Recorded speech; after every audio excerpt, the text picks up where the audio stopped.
रसूल अल्लाह सल्लल्लाहु अलैहि वसल्लम और अबू बकर सदीक रज़ी अल्लाह ताला अन्हो का वाक़या गार सोर। दोस्तों, गार सोर में नबी सल्लल्लाहु अलैहि वसल्लम और अबू बकर सदीक रज़ी अल्लाह ताला अन्हो के रात भर क़याम का ज़िक्र कुरान पाक और रसूल अल्लाह सल्लल्लाहु अलैहि वसल्लम की सुन्नत में आया है।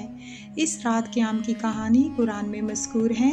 अल्लाह ताला का इरशाद है, अगर तुम उसकी मदद न करते तो इससे कोई फ़र्क नहीं पड़ता, क्योंकि अल्लाह ने उसकी मदद की जब काफ़िरों ने उसे निकाला।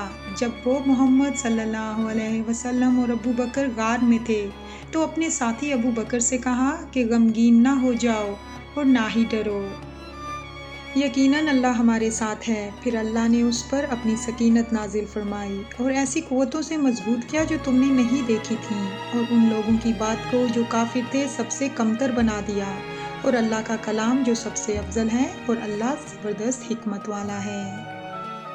दोस्तों, इस आयत में वाज़िह तौर पर बयान किया गया है कि मुशरिकीन आप सल्लल्लाहु अलैहि वसल्लम को कत्ल करने की साजिश कर रहे थे, और उन्होंने यानी नबी सल्लल्लाहु अलैहि वसल्लम और अबू बकर ने गार सोर में पनाह ली थी। जहाँ तक अहादीस में इन खबरों का ताल्लुक है जो गार में रात भर क़याम की बात करती हैं, तो उनमें एक हदीस में हज़रत आयशा रज़ियल्लाहु ताला अन्हा फरमाती हैं, फिर रसूल अल्लाह सल्लल्लाहु अलैहि वसल्लम और अबू बकर सोर के पहाड़ पर एक गार की तरफ बढ़े और वो 3 रातों तक उसमें छुपे रहे।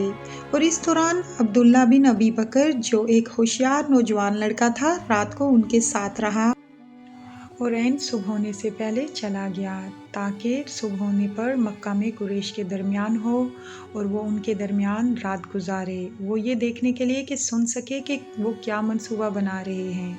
फिर जब अंधेरा आता तो वो उसकी खबर नबी सल्लल्लाहु अलैहि वसल्लम और अबू बकर के पास ले आता था। एक और हदीस में अबू बकर सदीक रज़ी अल्लाह ताला अन्हो बयान करते हैं कि मैंने नबी सल्लल्लाहु अलैहि वसल्लम से उस वक़्त कहा जब मैं गार में उनके साथ क़याम कर रहा था कि अगर इनमें से कोई अपने पाँव की तरफ नीचे देखे तो वो हमें देख लेगा।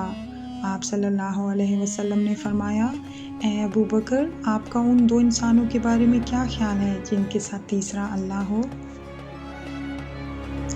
दोस्तों, मकड़ी के जाल का वाक़या इमाम अहमद ने इब्ने अब्बास रज़ियल्लाहु ताला अन्हु से इस आयत के हवाले से बयान किया है, जिसका तर्जुमा है, और याद करो जब काफिरों ने तुम पर ए मोहम्मद सल्लल्लाहु अलैहि वसल्लम तुम्हें कैद करने की साजिश की थी। आपने फरमाया, कुरैश एक रात मक्का में एक साथ इकट्ठे हुए थे। उनमें से बाज़ ने कहा कि जब सुबह हो तो आपको जंजीरों में कैद कर दिया जाए, यानी नबी सल्लल्लाहु अलैहि वसल्लम को। बाज़ ने कहा नहीं, उन्हें कत्ल कर दिया जाए, और दूसरों ने कहा कि नहीं, इन्हें बाहर निकाल दिया जाए।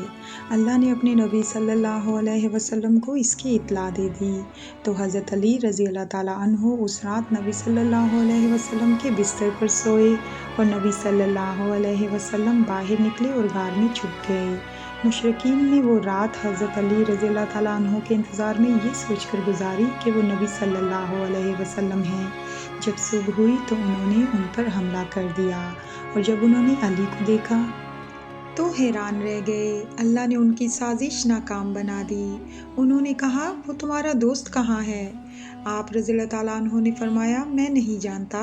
फिर वो उसके पीछे निकल पड़े, और जब पहाड़ पर पहुँचे वो पहाड़ पर चढ़ गए और गार के पास से गुजरे, और उसके दाखिली दरवाजे पर एक मकड़ी का जाल देखा। उन्होंने कहा, अगर कोई यहाँ दाखिल होता तो मकड़ी दाखिली दरवाजे पर जाल न घुमाती। इस तरह आप सल्लल्लाहु अलैहि वसल्लम ने अबू बकर सदीक के साथ 3 रातें गार सोर में गुजारी।